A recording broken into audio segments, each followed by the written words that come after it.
Today our exam question is going to be on HCF and LCM. Let's start off by defining what these terms mean. So firstly, HCF stands for highest common factor, whereas LCM stands for lowest common multiple. So here are some examples of what these two terms mean. 1 times 3 are two numbers which are factors, and when you multiply both these numbers together, you get the multiple of 3.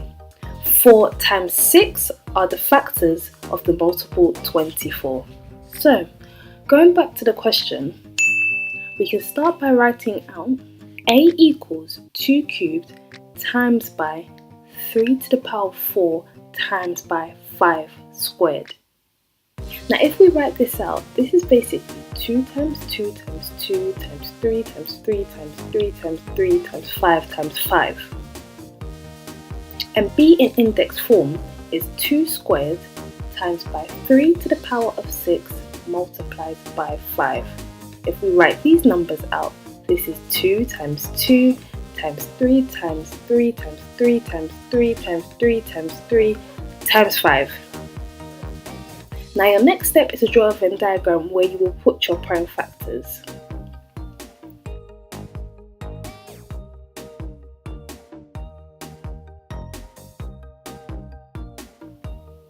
Let's start off by putting inside the middle the numbers that are common to both A and B. Each time you find a number common to both A and B, it's probably easier to cross it out so you don't get confused if you're working out.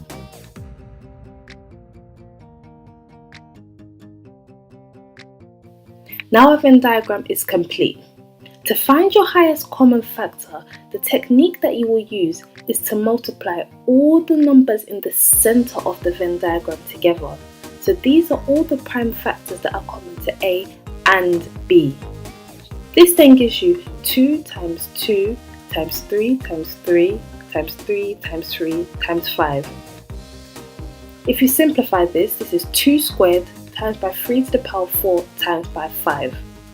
The question requires you to write down your answer as a product of prime factors, therefore you are finished. Now, to find the LCM, what you need to do is to multiply all the prime factors in the entire Venn diagram together. So firstly, count up all the 2's that you have. Then, count up all the 3's that you have. Lastly, count up all the 5's that you have. This will then leave you with 2 cubed times by 3 to the power of 6 multiplied by 5 squared. You've now completed the exam question. Don't forget to subscribe and request any videos that you want to see next.